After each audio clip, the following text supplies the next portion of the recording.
So the purpose of the course is to learn how to write fast parallel programs on common hardware, and the emphasis is on common hardware. It is usually possible to use specialized, newly designed hardware and make a program faster. It's not always the case because it usually takes quite some time to develop hardware.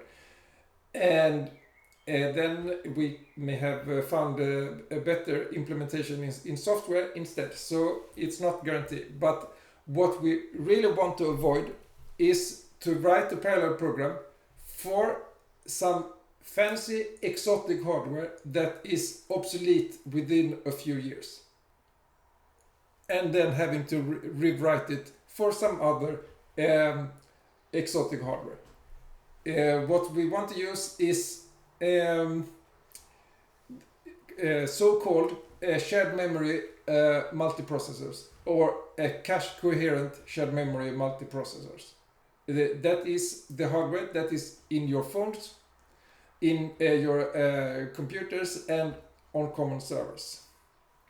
At the end of the course, we will look at special hardware implemented accelerators and how that can be done relatively convenient, but for the programmer, but it is not the focus of the course.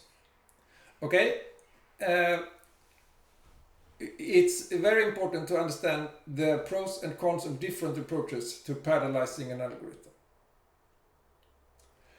And when you do that, somewhat exaggerated, but you should really think about not the syntax of the language, but how the machine works in terms of arithmetic operations and moving data around in the machine. The machine obviously has no idea which language it is executing. It's just machine instructions. I mean, that's quite obvious, but the different languages can produce essentially more or less the same machine instructions. And that is what determines the performance. Some languages have built-in overhead that make it much more difficult to get the good performance. But they have other advantages. But don't think about syntax, think about what is the machine doing. How is it moving objects? How are the different objects in your program interacting with each other? How does that affect moving things around in the machine? Okay, it's also a goal to understand to what extent different languages support correctness for your program. For instance, Rust is very interesting in this aspect, and transactional memory as well. As you probably are aware of, using locks can result in some problems such as deadlocks.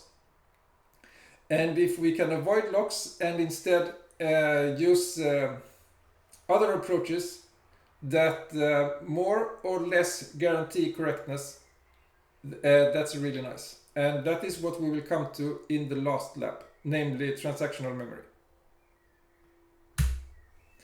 Okay, another goal, which is not silly, or even though it might look like that, is to give you a certain suitable skepticism against overly hyped things. Okay, that is by definition a good idea, but what is overly hyped?